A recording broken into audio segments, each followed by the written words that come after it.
Voladores y sociedad. Lo que rechazan los brujos no es la capacidad de la razón para llegar a conclusiones, sino el modo como se impone en nuestra vida como si fuese la única alternativa.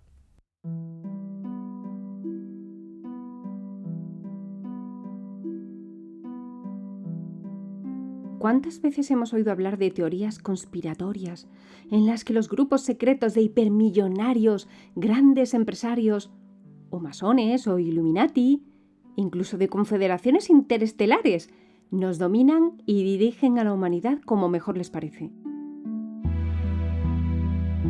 Pues bien, en chamanismo tenemos nuestra propia teoría conspiratoria paralela, los voladores. Recordemos que los voladores son inorgánicos, es decir, seres que no tienen cuerpo físico. Son seres de energía, que en origen provienen de otro lugar del universo. Cuando llegaron a la Tierra, enseguida se dieron cuenta de que las especies que aquí habitaban tenían un potencial enorme para alimentarse. Pero lo primero que tenían que hacer era conducir, controlar, convencer a los humanos. ¿Y cómo hicieron eso? Pues haciendo un trato con ellos, con nosotros, que además el trato nos parecía buenísimo. A cambio de darles alimento, o de que ellos permanecieran pegados a nosotros todo el tiempo, nos iban a ayudar a evolucionar, haciendo migrar nuestro punto de encaje desde la voluntad, que era donde estaba, que está situado como en el segundo chakra, a la razón, para que nos convirtiéramos en animales que podíamos razonar. Y la razón está situada en la cabeza.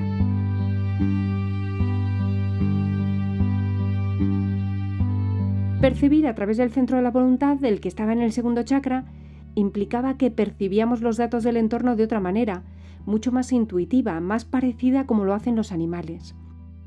Y sin embargo, percibir a través de la razón implica que indagamos más profundamente en el mecanismo, en la manera de funcionar de las cosas de nuestra realidad, pero a la vez implica una merma de algunas de nuestras capacidades. Hemos hablado mucho más profundamente de este tema, exponiendo todos los datos y todos los argumentos en el capítulo 13 y el capítulo 14 dentro de Filosofía del Chamanismo.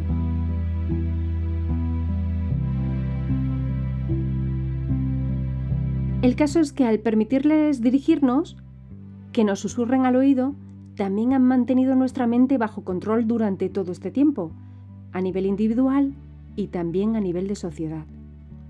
Así pues, a pesar de que los humanos pensamos, la cultura occidental, dirigida por los depredadores de la conciencia, no nos ha puesto las cosas fáciles a la hora de desarrollarnos como especie. Desde el momento en el que pasamos a vivir en grandes comunidades altamente organizadas, las personas comenzaron a delegar la mayor parte de las decisiones en un sistema de castas, que es muy fácil de mantener y que es muy fácil de manipular por seres que son capaces de adueñarse de la mente, que susurran en nuestra mente. Y por otra parte, pensemos en que a lo largo de los últimos milenios se ha sistematizado la religión, que también es un sistema jerárquico. De esta manera se logra un binomio en el que los líderes civiles, nuestros gobernantes, imponen un modelo de sociedad y las obligaciones de este modelo, y además, por otra parte, los guías religiosos codifican y conducen la conducta moral. Y normalmente ambos poderes trabajan en equipo.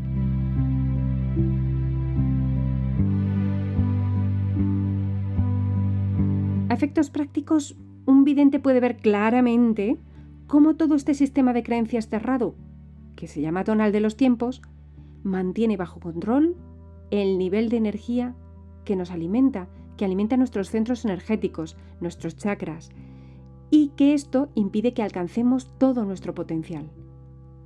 Pongamos como ejemplo a la espiritualidad tradicional. ¿Qué se supone la espiritualidad, la religión, que es la encargada de hacernos crecer espiritualmente? Se supone que la religión lo que hace es conectarnos con el hecho divino.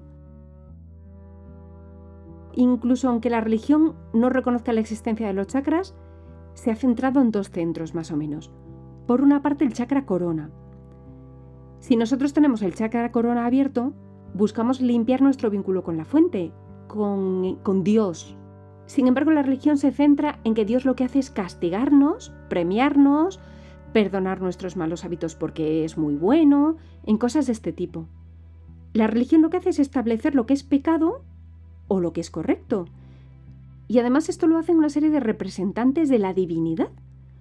Y estos sacerdotes son los únicos que tienen como acceso directo al verdadero mensaje divino. Los que somos no iniciados solamente podemos ser conducidos por ellos a través de sermones y normas morales. Sin embargo, pensemos que si de verdad quisiesen abrir nuestro chakra corona, si de verdad quisiesen ponernos en contacto con la divinidad, ¿no sería más fácil hacer una serie de ejercicios prácticos que tengan como fin que estén destinados a enseñarnos cómo hacer este contacto de manera directa, sin mediación? O también que nos enseñaran a aumentar nuestra cantidad de energía para poder hacer esta proeza.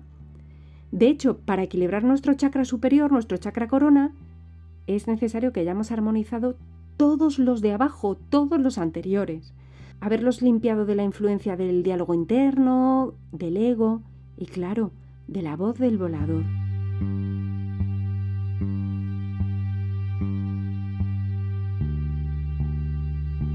Entonces, esta es la manera que tiene el tonal de los tiempos de controlar nuestro chakra corona. Pero no es el único chakra que controlan. Vinculado, como os decía, a la espiritualidad, centrándonos en el ejemplo de la espiritualidad tradicional, de la religión, se supone que la religión también se centra como en el chakra corazón, ¿no? En el amor universal, que es el mensaje que ellos han intentado expandir, ¿no? En el que supuestamente se basan, ¿no? Entonces esta energía, si se desarrolla, tiene la capacidad de disolver los miedos y las diferencias, unir lo que está separado, unirnos. Junto al chakra corona, fijaos lo importante que es este centro.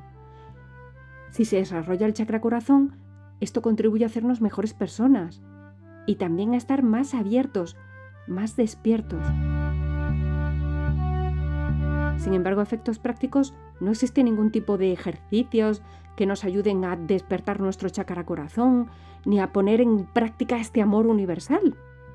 Tampoco hay proyectos coordinados que lleven a las personas a que apliquemos esta teoría que es como abstracta, ¿no? El amor universal. Pero no hay nada práctico en lo que lo llevemos a cabo, ¿no? Son todo palabras vacías.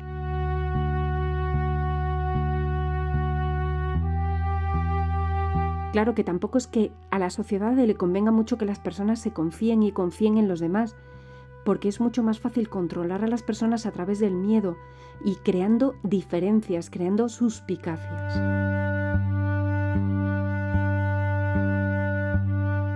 Entonces, como podemos ver, que la religión centrase su atención en estos dos centros, en estos dos chakras, es algo completamente ficticio. Es una manera más de controlar las facetas del ser humano. Si tenemos un organismo que tiene autoridad y nos dice que es el verdadero guía en el camino, pero después no emprende ninguna acción práctica para ayudarnos, ni para ayudarnos a caminar, ni para ayudarnos a desarrollarnos, parece que lo que está pretendiendo realmente es desorientarnos, ¿no? Una acción paralela a esta es desautorizar o ridiculizar cualquier otro camino que diga que también quiere despertar al chakra corazón o al chakra corona. Es decir, ellos dicen, mi camino es el bueno y todos los demás son sectas muy malas y son pecado y te llevarán al infierno.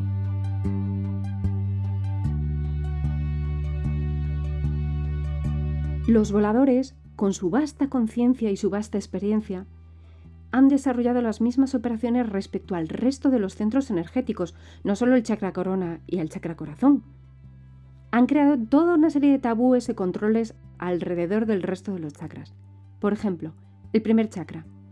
La manera más rápida de crear a una persona insegura es construir un concepto negativo de su propio cuerpo. Vergüenza, culpabilidad, son las mejores armas para aplicarlas a la imagen, pero también a la comida, al sueño, a hacer deposiciones, a hacer caca, a hacer pis, al olor corporal, 1000 cosas relacionadas con el cuerpo físico, incluida la sensación de que la persona espiritual debe cuidar su espíritu o su mente o algo así. Pero el cuerpo físico es como algo más bajo, está en la tercera dimensión y nosotros queremos llegar a la quinta. Para un guerrero su cuerpo tiene tantísima importancia como el resto de los elementos que lo componen, pero no para degradarlo, sino para cuidarlo, para usarlo, porque es un recurso súper valioso.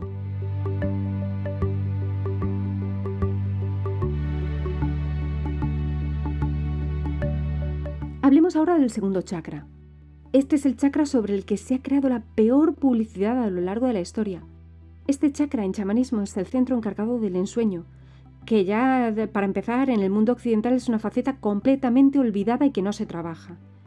Y también es el centro de la intuición, junto con el sexto chakra, y de la energía sexual. Aquí es donde está el punto. Durante milenios se ha restringido el desarrollo de este centro a través del pecado y de la vergüenza. Y después, en la cultura de hoy en día, lo que se está haciendo es todo lo contrario, sobreexcitarlo, de cara a que despilfarremos una energía que es necesaria para irrigar el resto de los centros energéticos. Es decir, la energía que se crea en este centro es fundamental para hacer funcionar todo el potencial del tercero, del cuarto, del quinto, de todos los demás. Y por otra parte, el segundo chakra es aproximadamente el lugar de la voluntad, el centro de la voluntad, que es el centro de la percepción, no de la razón, sino del cuerpo izquierdo del ser humano, del náhuatl, de la parte intuitiva, que tan importante es para un guerrero del conocimiento.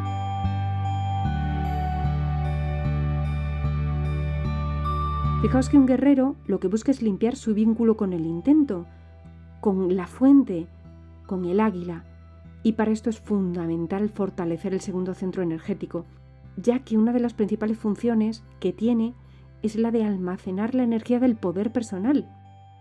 Un segundo chakra fuerte no solamente facilita alcanzar logros en la vida cotidiana, sino que mantiene al resto de los centros energéticos bien nutridos. Y esto, lógicamente, tiene beneficios para la persona.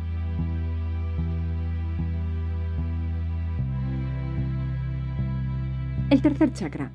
Una persona con este centro abierto es una persona segura de sí misma, que tiene iniciativa propia y poder personal para perseguir y conseguir sus sueños. Sin embargo, parece que la sociedad quiere uniformar todas nuestras diferencias, igualar a los individuos por lo bajo. Os pongo un ejemplo. En nuestra educación escolar, por ejemplo, en lugar de potenciar aquello en lo que somos buenos, de lo que se trata es de que todos lleguemos a tener más o menos los mismos conocimientos teóricos. Esto a veces hace que nos sintamos como un pez que está intentando trepar por un árbol. A nosotros se nos da bien nadar, ir por el mar, meternos hacia abajo en el agua, pero no se nos da bien trepar. Pero aún así es lo que se espera de nosotros. Es más, se va a considerar que un buen individuo es aquel que mejor se ajusta a las normas establecidas por la sociedad, por el tonal de los tiempos, que es el que crea el sistema de valores.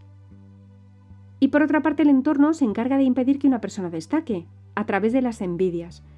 Y muchas veces las personas mismas no quieren destacar en algo, para no ser diferentes, para no llamar la atención y ser señalados con un disgusto.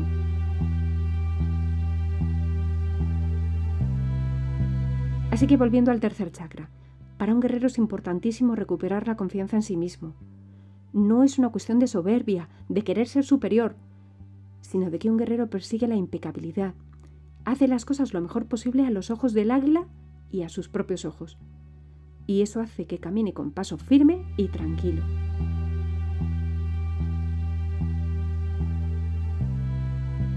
El quinto chakra está situado en la garganta y es el centro de las decisiones, que a través de una sociedad demasiado protectora consigue que se anule.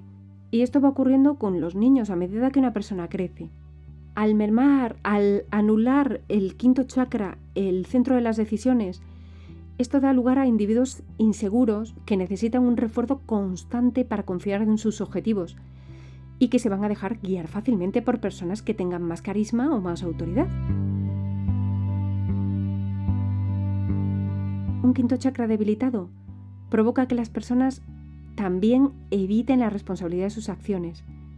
Empiezan a buscar la excusa, echarle la culpa a otras personas o echarle la culpa a las circunstancias. Y además, por otro lado, también nos impide expresar con claridad lo que queremos e invocarlo en nuestra vida.